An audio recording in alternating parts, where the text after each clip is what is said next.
Il y a quelques temps, je vous proposais le premier épisode d'une série sur les pires mercatos de l'histoire de l'OM. Dans cette vidéo, on va parler de celui qu'on peut considérer comme l'un des meilleurs, si ce n'est le meilleur mercato de l'histoire de l'OM, celui de la saison 2005-2006, en revenant sur tous les mouvements et sur la saison en globalité. Avant de vous parler en détail des départs et des arrivées, c'est important de revenir sur le contexte qui a amené à ces ajustements. La saison précédente, l'OM termine 5ème en championnat, avec une triste série de 9 matchs sans victoire pour terminer la saison. En coupe, les parcours sont loin d'être mémorables, 2 éliminations dès l'entrée en lice contre Angers en Coupe de France et Paris en Coupe de la Ligue, des changements au sein de la direction avec le départ de Christophe Bouchet et l'arrivée de Pape Diouf à la présidence, changement de coach également en milieu de saison, Anigo démissionne, et pour le remplacer, la direction opte pour Philippe Troussier, qui sort pourtant d'une expérience très contrastée avec la sélection du Qatar. Au début de la saison, Pape Diouf se sépare de Troussier qui a été contesté par son aspect trop autoritaire et par sa fin de saison loin d'être concluante. Plusieurs noms sont dans la shortlist, Guy Lacombe, Bruno Metsu, Jacques Santini ou encore René Girard. La direction opte finalement pour un nom bien connu à Marseille, Jean Fernandez. L'ancien coach de Metz retrouve un club dans lequel il a joué 5 ans, où il a été adjoint et même entraîneur quelques mois en 92, réputé comme un coach formateur pour avoir découvert plusieurs talents comme Zidane ou Pedretti, il semble être le choix idéal. En plus du changement d'entraîneur, le mercato est mouvementé dans le sens des départs. Bruno Chéroux n'est pas conservé à l'issue d'un prêt très décevant. Pourtant international français, il n'aura pas eu l'impact escompté et repartira à Liverpool. Steve Marlet de son côté était prêté pour 2 saisons par Fulham. International français sélectionné à l'Euro 2004, il partira pendant ce mercato pour signer à Wolfsburg après avoir marqué 17 buts en 2 saisons. Après 4 saisons au club, Brahim Mdani signe libre aux Glasgow Rangers. Écarté par Troussier, il était pourtant devenu un cadre de l'effectif au fil des saisons, en portant même le brassard de capitaine avant d'arriver presque logiquement en fin de parcours. Même situation pour Johnny Hekker, latéral gauche au niveau honnête mais pas transcendant non plus. Après une deuxième partie de saison marquée par des tensions avec Troussier, il partira libre avant de faire une dernière pige à Nîmes. De son côté, le Suisse Fabio Celestini était prêté du côté de Levante la saison précédente. De retour à Marseille à l'été 2005, il ne sera pas relancé et partira libre à Retafe. Pascal Johansen était prêté à Strasbourg et s'engagera définitivement avec son club formateur et rapportera la petite somme de 150 000 € à l'OM. Arrivé avec beaucoup d'espoir et recruté pour 5 millions d'euros à Sochaux, Benoît Pedretti est vendu à Lyon pour 7,5 millions. Sa seule saison à Marseille est très contrastée, on n'a pas remarqué de vraie progression, poussé vers la sortie contre sa volonté par Anigo qui voulait faire une plus-value et financer la suite du recrutement. L'international français ne s'inscrira pas dans la durée à Lyon et partira à Auxerre par la suite. Dans la foulée, l'OM se sépare d'Eduardo Costa, pourtant recruté autour de 6 millions d'euros à Bordeaux. Le Brésilien sera une énorme déception à Marseille malgré une trentaine de matchs joués et un petit but au compteur. Il signera à l'Espagnol Barcelone pour 4 millions d'euros, histoire de limiter la casse. Varouček était lui recruté sous les ordres d'Alain Perrin qui aimait beaucoup son profil et ses performances en Coupe d'Europe avec le Slavia Prague. Après avoir investi quasiment 3 millions d'euros sur lui, il n'arrivera jamais vraiment à s'imposer. Prêté à l'Austria Vienne la saison précédente, il partira définitivement lors de ce mercato pour 1,5 million.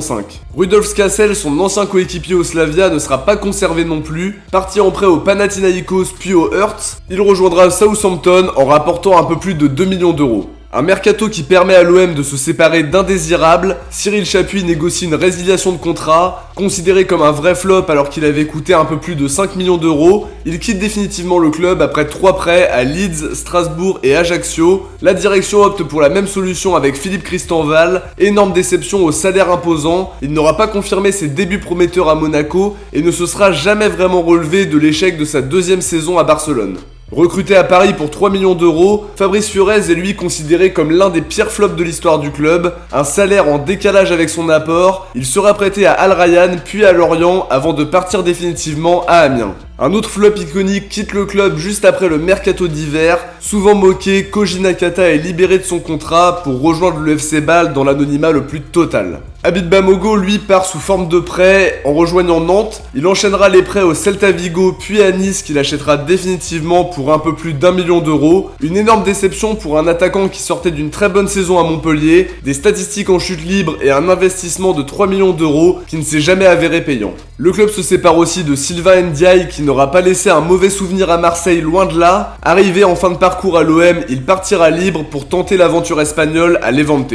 Déjà prêté à Leeds la saison précédente, Salomon Olembe est à nouveau prêté, cette fois-ci à Al Rayyan comme Fiorez. Il n'a jamais concrétisé les espoirs placés en lui depuis ses prometteurs débuts à Nantes. Il partira libre un an plus tard pour signer à Wigan. Recruté pour être le successeur de Drogba, même si la mission s'annonçait plus que compliquée, Peggy Luyindula est prêté à Auxerre puisqu'il n'est plus vraiment désiré au club, malgré son statut de meilleur buteur de l'OM la saison précédente. Il enchaînera un nouveau prêt à Levante avant de partir définitivement au PSG. De son côté, Laurent Batles, auteur de bonnes performances d'ensemble sur son parcours olympien, demande à quitter le club pendant une période compliquée à titre personnel pour rejoindre son club de cœur, le TFC. D'abord en prêt, puis définitivement pour un peu moins d'1 million d'euros. Ahmed Yayaoui, lui, était considéré comme un grand espoir du centre de formation.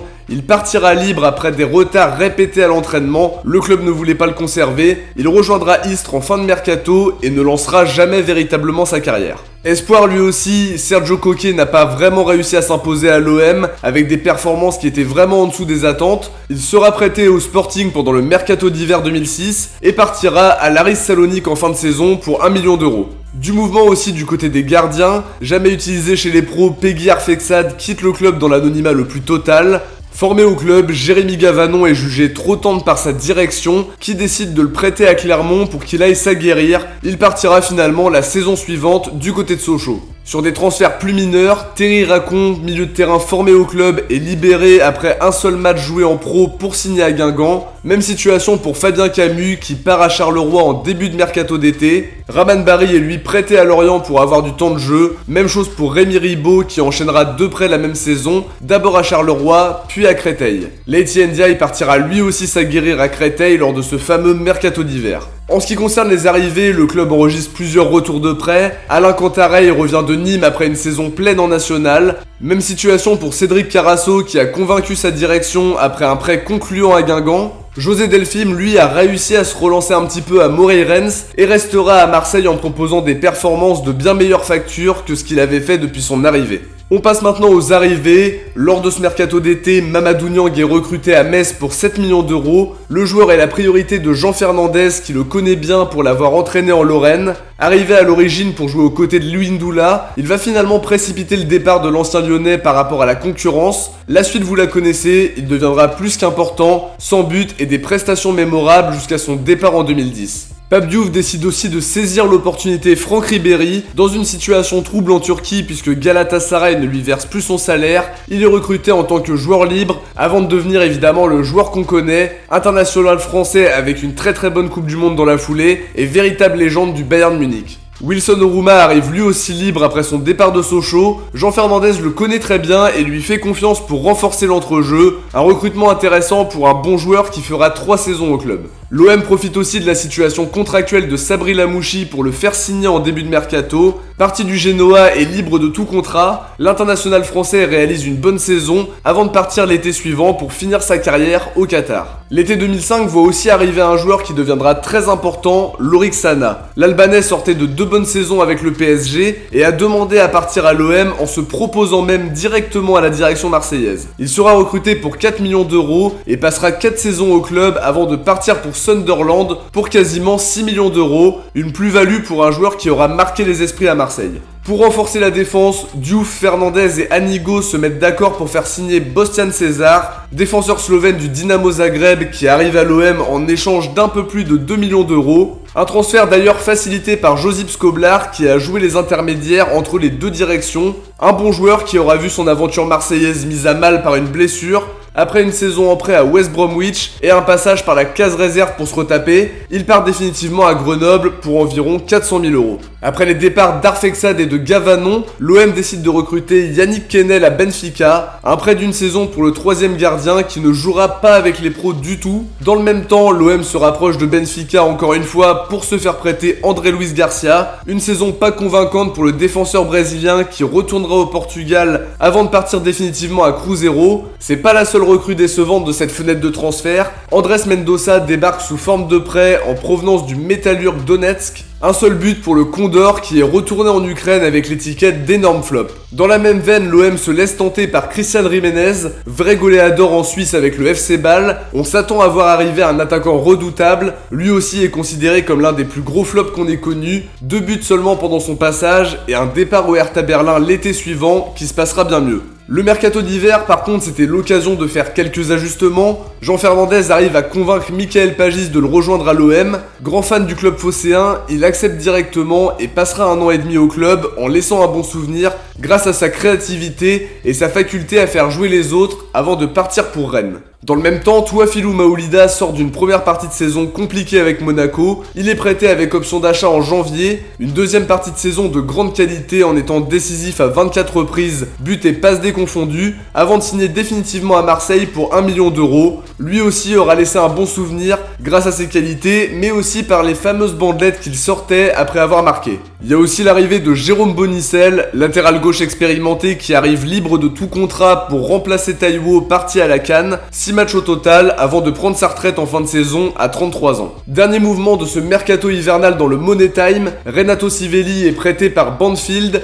avant d'être transféré pour un peu moins de 2 millions d'euros en juillet 2006. Il laissera un bon souvenir d'ensemble avant de partir à la fin de son contrat pour signer à San Lorenzo. Maintenant sur le déroulement de la saison, l'OM dispute la Coupe Intertoto, une compétition qui se joue pendant l'été. Après la victoire face au Deportivo La Corogne dans un match fou au stade Vélodrome, le club valide sa participation à la Coupe UEFA. Petit problème, l'Intertoto reste éprouvante et l'équipe entame le championnat avec pas mal de fatigue. La première victoire en championnat n'arrivera qu'à la 6ème journée face à Sochaux. L'équipe relève un petit peu la tête en enchaînant 3 victoires d'affilée contre Metz, Nice et Paris avant de retomber dans ses travers.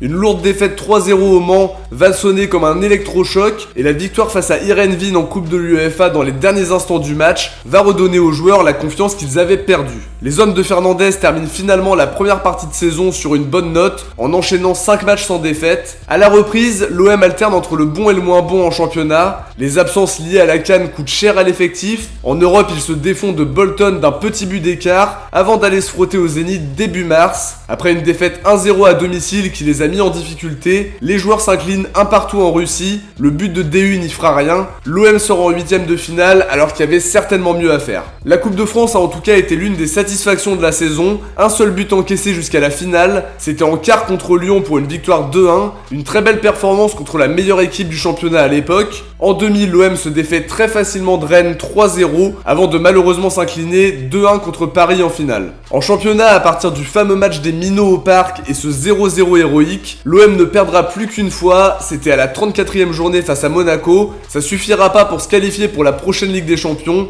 Les hommes de Jean Fernandez terminent cette saison par une 5e place en championnat, un 8e de finale de C3 et une finale de Coupe de France. Pour conclure, c'est un mercato intelligent qui n'est pourtant pas parfait. Il y a des arrivées qui se sont montrées payantes, Niang, Sana, Ribéry, Maoulida, Pagis, Oruma et Sivelli qui font partie des satisfactions, même s'ils n'ont pas tous eu la même longévité et la même destinée au sein du club. À côté de ça, il y a aussi plusieurs flops, André Luis et les deux attaquants Mendoza et Jiménez, mais si on regarde dans l'ensemble, on est sur quelque chose de cohérent. Plusieurs joueurs feront partie de la base de 2006-2007, une saison qui permettra à l'OM de faire son retour en Ligue des Champions l'année suivante. Malgré une bonne gestion de son effectif et sa capacité à faire des choix forts en privilégiant la forme du moment quitte à écarter des cadres, Jean Fernandez quitte le club en fin de saison après des désaccords avec José Anigo. Il sera remplacé par son adjoint Albert Raymond. De notre côté les amis, on arrive à la fin de cette vidéo qui est un peu plus longue qu'habituellement, mais je trouvais ça intéressant d'analyser le mercato et de voir quel impact il a eu dans les résultats sportifs. J'ai essayé de vous proposer la vidéo la plus complète, ça a été un long travail de recherche. Je remercie mon ami Yacine qui m'a filé un coup de main dans mon travail préparatoire, et j'en profite pour faire une dédicace à Marseille Champions Quiz, réseau social sur lequel vous pouvez tester vos connaissances sur l'OM.